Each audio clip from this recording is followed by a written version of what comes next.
आधुनिक दुनिया में आपने जहाँ बच्चों को सिर्फ अपने सेल फोन्स या माइक्रो इतने सारे गेम्स और बहुत सारी अलग अलग आधुनिक चीज़ों के साथ जुड़ता हुआ देखा होगा, आज मैं आपको मिलवाऊंगी दो ऐसे होनहार बच्चों से जो पुरानी संस्कृति को लेकर इस तरीके से आगे बढ़ रहे हैं, अपने सनातन धर्म को लेकर इस तरीके से आगे बढ़ रहे हैं, हिंदुत्व को राष्ट्र के आगे इस तरीके से प्रस्तुत कर रहे हैं और अपने चरित्र को भी इस तरीके से आपके सामने प्रस्तुत करेंगे कि आपको लगेगा कि सच में इस तरीके अस्तित्व का आज भी और बढ़ावा देना बहुत ज़रूरी है। तो अब मैं मिलवाऊंगी आपको दो उन होनहार बच्चों से। राधे राधे। राधे राधे। आप लोग बताइए अपने बारे में। मैं पार्थवत्स, ये ईशान वत्स है। मैं क्लास 7th में और ये 5th में। क्या करते हैं आप लोग? हम लोग वैसे तो नॉर्मली पढ़ाई भी करते हैं, लेकिन भजन मंत्र अष्टकम बोलते हैं। कौन सी क्लास में हैं आप? मैं 7th में। और आप? 5th। कुछ गा के सुनाइए। अच्छा। मुख शिखर से धारा धाये राधा, हरि सम्मुख लाए बांसुरिया, हरि सांवरिया की राधा गोरी सुनवा रे, बाजे मुरलिया बाजे रे मुरलिया बाजे। आप देखिए इन दोनों बच्चों का इतना सुरीला, और मैं आपको बता दूं कि हम इन्हें लव कुश भी बोलते हैं, क्योंकि जो रामायण की सबसे प्रचलित एक पूरी कथा है, जिसको एक पूरे गाने के द्वारा पूरी सभा के सामने प्रस्तुत किया गया, उस गाने को ये दोनों ही बच्चे इतनी निखरता के साथ गाते हैं कि लगता है कि सच में लव कुश हमारे सामने प्रस्तुत हुए हैं। तो इस बात पर थोड़ा सा लव कुश का हो जाए। ओम श्री महागणाधिपतये नमः। ओम श्री उमा महेश्वराभ्याम नमः। वाल्मीकि गुरुदेव के पद पंकज सिर नाय, सुमिरे मातु सरस्वती हम पर हो सहाय। मात पिता की वंदना करते बारंबार, गुरुजन श्रोता भक्त जन नमन करो स्वीकार, नमन करो स्वीकार। हम कथा सुनाते राम सकल गुण धाम की, हम कथा सुनाते राम सकल गुण धाम की।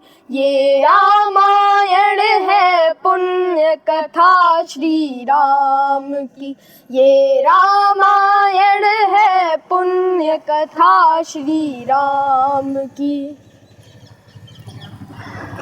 अब आपने देखा होगा कि सुनने के बाद आपको सच में लगा होगा कि आप उसी युग में जा चुके हैं जहां पर आपको लव कुश सामने साक्षात सबको सभा के सामने अपनी पूरी कथा को उस गाने के द्वारा समझाते हैं।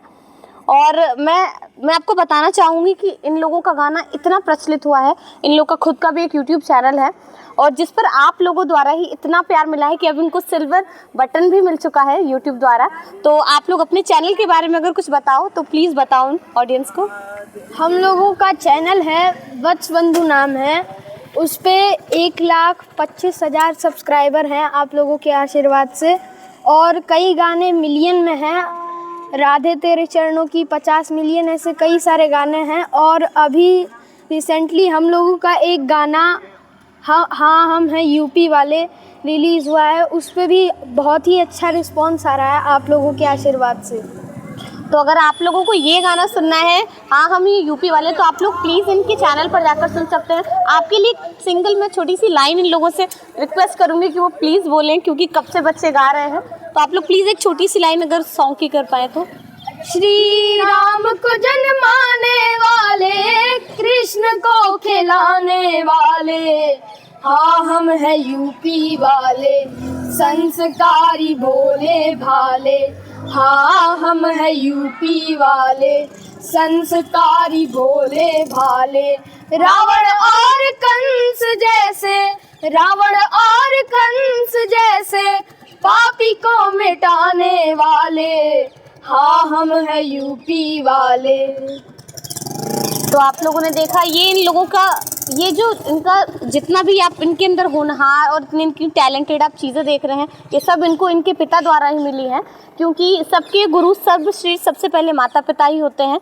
तो इसलिए इन बच्चों के सबसे पहले गुरु इनके पिता हैं, जिन्होंने इनको इतना अच्छा ज्ञान, इतने अच्छे संस्कार और इतनी अच्छी सज्जित चीज़ों से इन्हें सजाकर आप सबको सामने और इस नए समाज के सामने आप सामने रख रहे हैं, ताकि समाज को पता चले कि आधुनिकता से केवल बच्चे सिर्फ गलत चीज़ों के लिए नहीं, अच्छी चीज़ और सांस्कृतिक चीज़ों के लिए भी अच्छे से आगे अपने अपने कदम बढ़ाएं। अब मैं आपको इनके गुरु से और इनके जो पिता भी हैं उनसे मिलवाना चाहूँगी, जो कि खुद भी बहुत ही अच्छे कलाकार हैं, बहुत अच्छे सिंगर हैं, ताकि वो अपने बच्चों को इतना अच्छा और सर्वश्रेष्ठ बनाने में उनका पूरा योगदान है। तो आइए अब मैं आपको उनके पिताजी से मिलवाती हूँ। जय जय श्री राधे। जय। अपने बारे में बताइए ऑडियंस को कि आपने अपने पुत्र को इतनी अच्छी शिक्षा संस्कार किस तरीके से दे रखे हैं। मैं ब्रजेश बैरागी। देखिए, शिक्षा संस्कार तो माता पिता प्रथम गुरु होते ही हैं, लेकिन सबसे बड़ी कृपा होती है भगवान की। इसमें मैं सिर्फ बिहारी जी और भगवान भोलेनाथ का कृपा मानता हूँ, क्योंकि 4 साल की अवस्था में ही इन दोनों को शिव तांडव स्वयं पढ़ के याद था। एक सामान्य व्यक्ति किसी को 4 साल के बच्चे को याद नहीं करवा सकता, ये सिर्फ परमात्मा की कृपा से ही संभव। आप आजकल के बच्चों को, अपने बच्चों के साक्षात रखकर क्या बच्चों को कहना चाहोगे? मैं आजकल के बच्चों को सबसे पहले तो सभी माताओं को मैं ये आग्रह करूँगा कि अपने बच्चे को, नौनिहाल जो बच्चा है उसको सुबह जगाने की आदत डालें। सबसे पहले उसको जगाइए, भले सुला दीजिए, लेकिन एक बार जगाइए। इससे हमें लगता है कि सबसे अच्छी आदत है, क्योंकि एक बार जब अपने बच्चे को जगाएंगी तो आपकी बात सुनने की आदत हो जाएगी और आपकी बात मानने लगेगा, और धीरे धीरे अपने घर के वातावरण में भक्ति भाव, समरसता, प्रेम व्यवहार हो तो काफ़ी अच्छे से सीखते हैं, संस्कार बनता है। चलिए, जैसा कि मैं ऑलरेडी ऑडियंस को बता चुकी हूँ कि आप भी बहुत अच्छे कलाकार हैं, तो आप भी एक छोटी सी अपनी प्रस्तुति दे दीजिए। हाँ, मैं एक मुक्तक बस सुना दूं। रसिया मेरो रस भरा, जी तो करे रसीली बात, रस रस में ही दिन बीते, रस रस बीते रात, रस रस में ही दिन बीते, रस रस बीते रात। तो अब आपने इनका भी हुनर देख लिया और इनके पुत्रों का भी हुनर देख लिया। अब आप लोगों से मेरा यही आग्रह होगा कि जिस तरीके से एक पिता अपने पुत्रों को इतनी अच्छी संस्कार और शिक्षा के साथ आप सामने, इस नए समाज के सामने प्रस्तुत कर रहे हैं, आप सभी माता पिता भी अपने बच्चों को इसी तरीके से अच्छे संस्कार और अच्छे सनातन धर्मों के साथ इस नए समाज के सामने प्रस्तुत कीजिए। धन्यवाद। जय श्री राधे।